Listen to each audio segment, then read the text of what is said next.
Türk milleti 15 yıldan beri muvaffakiyet vaat eden çok sözlerini işittim.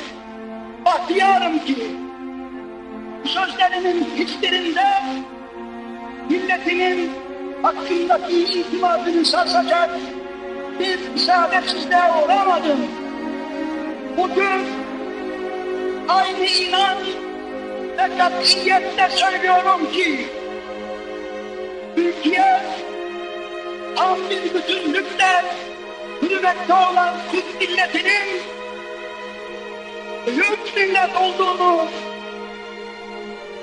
bütün medeni alem az zamanda bir kere daha tanıyacaktır.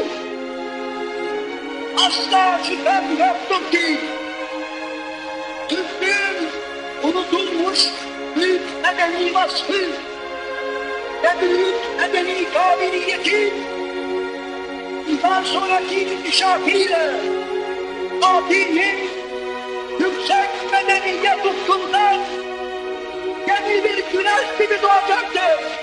Türk milleti ebediyete akıp giden her son seneler bu büyük millet bayramını daha büyük şereflerle, saadetlerle huzurla kutlamanı gönülden dilerim. Ne mutlu, ne mutlu bana.